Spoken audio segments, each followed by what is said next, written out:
Hey everyone, this is Gary. I'm going to be gone the next few days because I have the privilege of inducting my friend Chris Christensen into the Podcasting Hall of Fame. Chris is the host of the Amateur Traveler podcast, on which I've appeared as a guest over 20 times. So until I come back, please enjoy these Encore episodes. Every 4 years on January 20th, the United States holds a ceremony for the inauguration of the President of the United States. There are traditions for the inauguration, some of which have been passed down since the very first. But why do we use January 20th as the date of the inauguration, and how did many of these traditions get started? Learn more about the history and traditions of the presidential inauguration on this episode of Everything Everywhere Daily.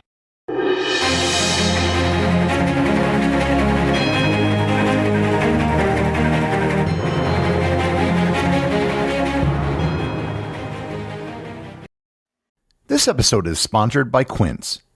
I speak from first-hand experience when I tell you that dressing properly is the key to surviving winter.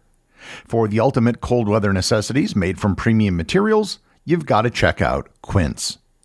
I literally write almost every episode of this podcast when I'm sitting on the couch covered in my Quince fisherman's blanket. It's incredibly warm, it's heavy, and it looks great. It is the best blanket that I've ever owned, and I love it. By partnering directly with top factories and cutting out the cost of the middleman, Quince passes the savings on to you. Quince only works with factories that use safe, ethical, and responsible manufacturing practices. They use premium fabrics and finishes for that luxury feel in every piece. Luxuriate in coziness without the luxury price tag. Go to quince.com/daily for 365-day returns plus free shipping on your order. That's QUINCE.com/daily to get free shipping and 365-day returns. Quince.com/daily. This episode is sponsored by Mint Mobile. One of the things I've noticed traveling around the world is how much more expensive American mobile phone plans are. In most countries I've visited, data and phone plans were very affordable. In the US, they tend to be really expensive. Mint Mobile has solved that problem by offering some of the most affordable mobile plans that you can find. All Mint Mobile wireless plans are $15 a month when you purchase a 3-month plan. Mint Mobile's secret is that they sell wireless services online. They don't have retail stores or salespeople. Moving to Mint Mobile is super easy. They use the same cell towers and networks as major carriers, and you can use your current phone and phone number. To get this new customer offer and your new 3-month unlimited wireless plan for just $15 a month, go to mintmobile.com/EED. That's mintmobile.com/EED. Cut your wireless bill to $15 a month at mintmobile.com/EED. $45 upfront payment required, equivalent to $15 a month. New customers on first 3-month plan only. Speed slower above 40 gigabit on unlimited plan. Additional tax, fees, and restrictions apply. See Mint Mobile for details.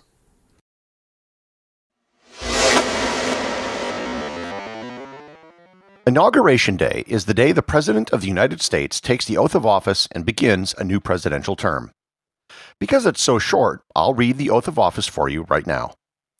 I do solemnly swear or affirm that I will faithfully execute the office of President of the United States and will, to the best of my ability, preserve, protect, and defend the Constitution of the United States.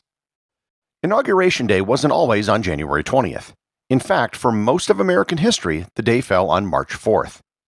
When the Constitution was first written, one of the issues which had to be dealt with was the time it took to get information and people from the various states to Washington. Everything was done by horseback, and as the nation grew westward, the length of time it took to get to Washington increased. California was admitted to the Union in 1850, 12 years before the Transcontinental Railroad was completed. Likewise, the nation didn't always vote on the same day. For the first presidential elections, there was no popular vote.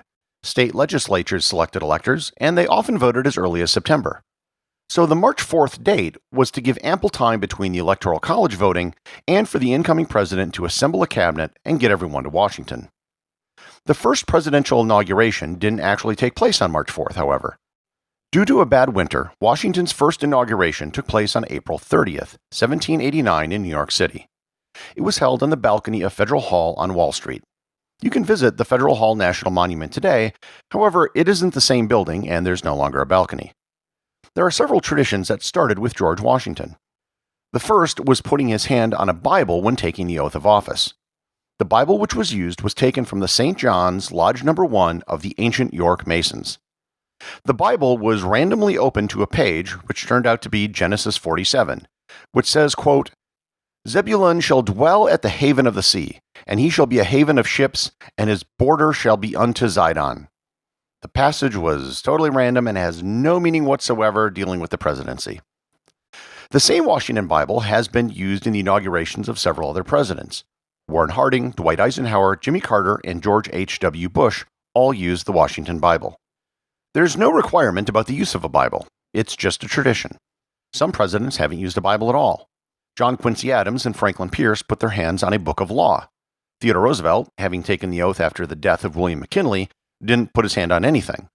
Lyndon Johnson put his hand on a Catholic missal because that's all they could find on Air Force One and they didn't want to waste time looking for a Bible. Franklin Pierce is the only president to use the words affirm rather than swear when taking the presidential oath. Washington also ad-libbed the phrase, "So help me God," at the end of the oath, and then kissed the Bible, both of which have been done by subsequent presidents. There have been several cases of presidents flubbing the oath. In 1909, William Howard Taft repeated the oath incorrectly as given by the Chief Justice. In 1929, Taft, this time acting as the Chief Justice, did the same thing to Herbert Hoover when he said, "Preserve, maintain, and defend the Constitution," instead of "Preserve, protect, and defend the Constitution." Hoover did not retake the oath. Eisenhower inserted the word "the" in front of president, and Lyndon Johnson was prompted to say presidency by Chief Justice Earl Warren. Chief Justice John Roberts moved the word faithfully, and President Obama, after pausing, followed his lead. He retook the oath again the next day just to be safe. Washington also gave the first inaugural address. He didn't give it to the public, however, which had gathered for the inauguration. Rather, he went inside and gave it to Congress. His second inaugural address was the shortest in history at only 135 words. This time, he took the oath of office in Philadelphia. The longest inaugural address in history was given by William Henry Harrison, who gave a marathon 1 hour 45-minute speech, which was 8,445 words long. To put that in perspective, the scripts I create for this podcast are usually between 1,000 and 2,500 words long.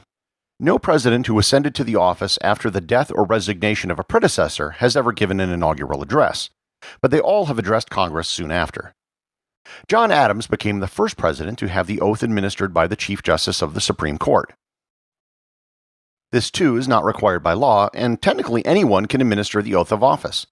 There have been several oaths that have been administered since then by someone other than the Chief Justice. Usually, upon the death of a president, they try to get anyone who is a judge. In the case of Calvin Coolidge, when Warren Harding died, the oath was administered by his father, who was a notary public. The change in the inauguration date occurred with the 20th Amendment, which was known as the Lame Duck Amendment. Prior to this, both the Congress and the President were inaugurated on the same date, March 4th. The first president to be inaugurated on January 20th was Franklin Roosevelt during his second inauguration in 1937. Needless to say, inauguration suddenly got a lot colder. The warmest January 20th inauguration was Ronald Reagan's first inauguration, when the temperature was 55 degrees Fahrenheit or 13 Celsius. The coldest inauguration was Reagan's second, when the temperature was 7 degrees Fahrenheit or minus 14 degrees Celsius. There have been other traditions that have started in the 20th century. In 1921, Warren Harding traveled to the Capitol for the first time in an automobile. The first televised inauguration was Harry Truman in 1949. Since 1953, Congress has hosted a luncheon for the incoming president. In 1965, Lady Bird Johnson held the Bible, becoming the first First Lady to have an active role in the inauguration. An interfaith prayer service was started in 1985. One tradition which never got off the ground was adopted by Andrew Jackson. He invited the public to the White House and had over 20,000 people show up. There were so many people, Jackson had to flee the White House through a window. To date, there have been 59 presidential inaugurations over a period of 232 years. Every inauguration is different, but they all share common traditions that have tied them together throughout American history. The executive producer of Everything Everywhere Daily is Charles Daniel. The associate producers are Benji Long and Cameron Kieffer.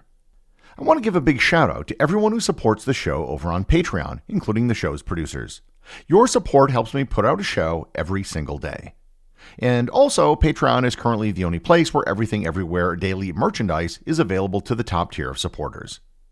If you'd like to talk to other listeners of the show and members of the Completionist Club, you can join the Everything Everywhere Daily Facebook group or Discord server. Links to everything are in the show notes.